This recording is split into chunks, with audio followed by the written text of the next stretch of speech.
Party తరఫున మేము అడుగుతున్నాం, చంద్రబాబు నాయుడు కూటమి ప్రభుత్వాన్ని తిరుమల తిరుపతి దేవస్థానంలో పనిచేస్తున్నటువంటి ఉద్యోగస్తులందరికీ, అర్చకులందరికీ అలిపిరి నుంచి పేరూరు దాకా 5 సెంట్లు భూమి జర్నలిస్టులు కూడా ఇవ్వమని మేము డిమాండ్ చేస్తున్నాం. గత సంవత్సరంగా 30-40 సార్లు మేము ఇక్కడికి వచ్చి నిలబడ్డాం. చంద్రబాబు నాయుడు గారికి ఏమి జీవంతా కూడా కుట్టినట్టు లేదు పాపం. మేము డిమాండ్ చేస్తున్నాం, మరలా మీరు ఇచ్చేంత వరకు మేము వదిలిపెట్టాం. మీరు టాటాలు బిర్లాలకు ఇస్తున్నారు స్థలాలు, 100 ఎకరాలు. ఎక్కడిస్తున్నారో మీకు తెలుసు, మాకు అందరికీ తెలుసు. మేము అడుగుతుంది అక్కడ కష్టపడి పనిచేస్తున్నటువంటి అర్చకులు, కష్టపడి పనిచేస్తున్నటువంటి ఉద్యోగస్తులకి వీళ్ళకి 5 సెంట్లు స్థలం ఇవ్వాలి, ఇచ్చి తీరాలి. ఇది ప్రభుత్వం తప్పదు. రెండవది, అక్కడ పనిచేస్తున్నటువంటి ఎన్ఎంఆర్ 100 మంది ఉన్నారు ఈరోజు. 10 సంవత్సరాలు కాదు, 15 సంవత్సరాలుగా. కాంగ్రెస్ పార్టీ ప్రభుత్వంలో ఉన్నప్పుడు 1991 సెప్టెంబర్ 1వ తారీఖున మేము అందరినీ ఎన్ఎంఆర్లందరినీ 2800 మంది ఎన్ఎంఆర్లో శాశ్వత ఉద్యోగస్తులు చేశాం. ఒక్క జీవో ఇచ్చి జనార్దన్ రెడ్డి ముఖ్యమంత్రిగా ఉన్నప్పుడు. మరి ఇక్కడ పనిచేస్తున్నటువంటి ఎన్ఎంఆర్లందరికీ, వాళ్ళు విజిలెన్స్ కానీ లేకపోతే ఎక్కడైనా కానీ అందరికీ మరి శాశ్వత ఉద్యోగాలు ఒక్క జీవో ఇచ్చి చంద్రబాబు నాయుడు వీళ్ళు ఉద్యోగాలు ఇవ్వాలని మేము రెండో డిమాండ్. మూడోది, మేము చాలా సంవత్సరాలుగా అడుగుతున్నాం, కొండపైన అంగళ్ళు ఎవరప్ప సొత్తు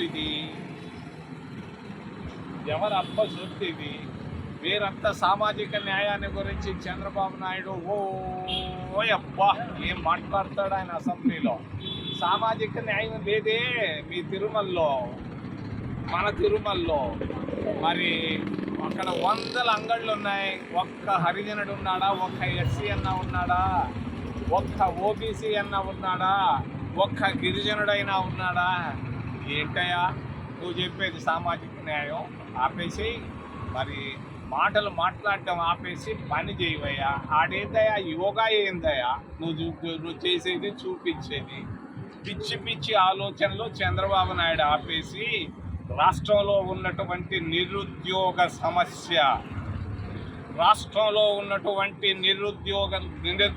సమస్యలు దానిపైన ఆలోచించు.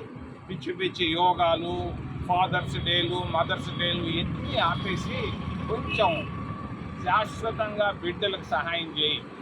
ఒక్కొక్కరు బీటెక్లు పాస్ అయిన వాళ్ళు 1000 మంది ఉన్నారు. టీటీడీలో ఉద్యోగాలు ఉన్నాయి. ఉద్యోగాలు వాళ్ళందరికీ. ఏమి నీదేం పోయింది? ఇదే ప్రభుత్వం అంటే? చంద్రబాబు నాయుడు ప్రభుత్వం పైన వ్యతిరేకత విపరీతంగా మొదలైపోయింది. ఏమీ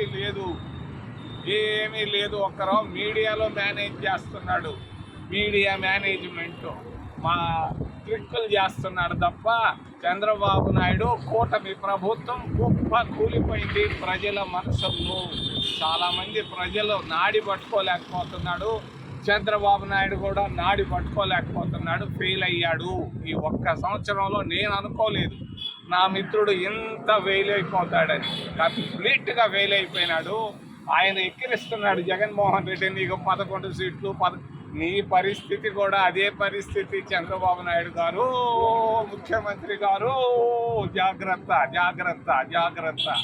వెంటనే ఇళ్ల స్థలాలు ఇవ్వు. నువ్వు 25 ఎకరాలు మొన్న ఎవడికో ఇచ్చావు, మొన్న ఆర్డర్ వేసి ఉండవు, తప్పది క్యాన్సిల్ చేయి. శాశ్వత ఉద్యోగస్తులు, అర్చకులకి, జర్నలిస్టులు కూడా పాపం పొద్దున్నే సాయంకాలం దాకా పనిచేస్తున్న వాళ్ళకి కూడు లేదు. వాళ్ళకు కూడా 5 సెంట్లు అక్కడే అలిపిరి దగ్గర ఇవ్వాలని నేను రాష్ట్ర ప్రభుత్వాన్ని ఏలెత్తి చూపిస్తూ సున్నితంగా అడుగుతున్నాను. ఏదైనా ప్రశ్నలు ఉంటే అడగమని చేతులెత్తి ప్రార్థిస్తున్నాను.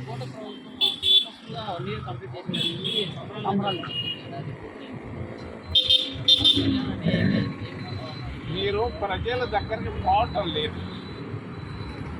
అది సమస్య. ప్రజల నాడి మీకు తెలియదు. నేను ఈరోజు 6 కేంద్రాలకు వెళ్తున్నా.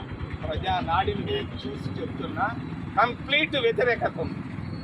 అంటే 2 బడ్జెట్లు ఉన్నా కానీ ఆంధ్రప్రదేశ్లో పథకాలు ఇచ్చిన హామీలన్నీ నెరవేరుస్తున్నాము అని చెప్పి అంటున్నారు సార్. వాళ్ళు ఎన్ని చెప్పుకున్నా ప్రజల్లో వ్యతిరేకత ఉంటుంది.